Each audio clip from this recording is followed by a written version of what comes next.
Nós voltamos com esse bloco com destaque que preocupa o produtor. O preço do frete rodoviário disparou no Brasil nas últimas semanas. O trajeto Sinop-Itaituba, que liga Mato Grosso ao Pará, considerado como uma das principais rotas do país para exportação de soja, teve encarecimento de mais de 70% entre janeiro e fevereiro, de acordo com o Grupo de Pesquisa e Extensão em Logística Agroindustrial. Nós conversamos com o pesquisador da Exalc-Log, Fernando Bastiani, para conhecer os fatores que levam a este cenário e entender quando vamos atingir o pico desse aumento de preços.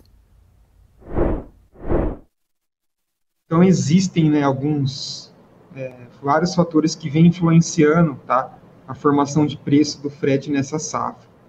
O primeiro, tá, que acho que é o de maior destaque, é a safra recorde para a soja que a gente está observando. Então as principais projeções indicam aí que a gente deve chegar próximo aí a 170 milhões de toneladas de produção. Então, isso por si só já gera uma demanda adicional por transporte, tá? Isso já gera uma pressão no sistema de transporte. Se a gente comparar, por exemplo, com o ano passado, isso significa aí quase 20 milhões de toneladas a mais de produto que a gente precisa escoar, principalmente nesse período de safra aí que é bastante intenso.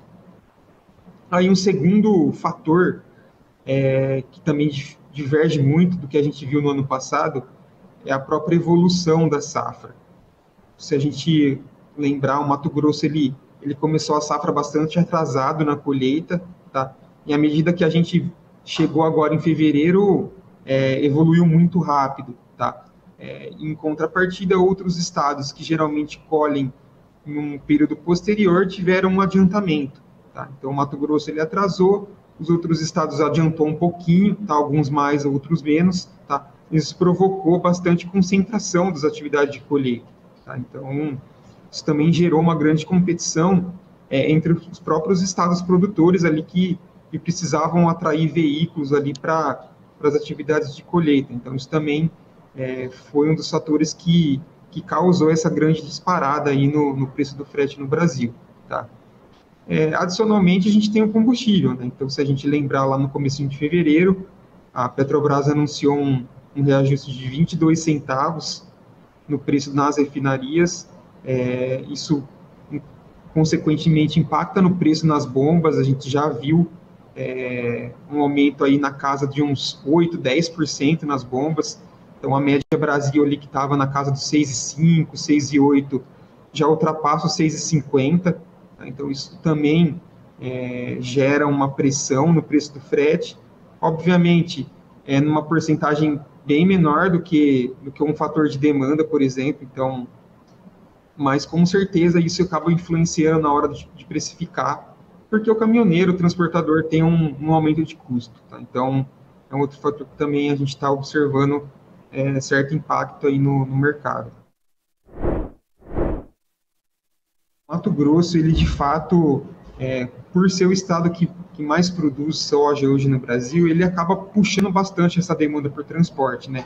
E, inclusive, é o estado que mais avança nesse início de colheita. Então, é o estado que, se a gente observa a série histórica, ele começa a ter uns aumentos maiores no período anterior do que os outros estados, isso é natural. Mas se a gente compara, por exemplo, os preços do início do ano com os preços agora da semana passada, o Mato Grosso teve um aumento médio aí na casa de 62% no preço do frete. Tá? Então, é um aumento considerável. Existem rotas aí que o preço praticamente duplicou.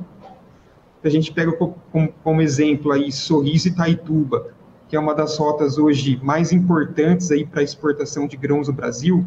O preço do frete ele saiu na casa ali dos 165, 170 reais por tonelada no começo do ano, para quase 320 reais por tonelada agora nessa última semana.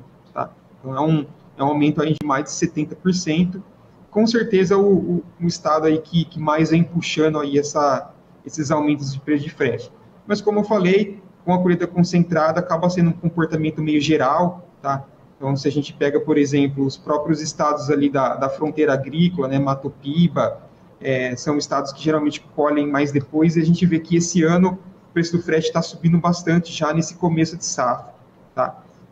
A gente destaca também Goiás e Mato Grosso do Sul ali com aumentos próximos a 40%, 50%, tá? Paraná também, um estado ali com bastante aumento de preço.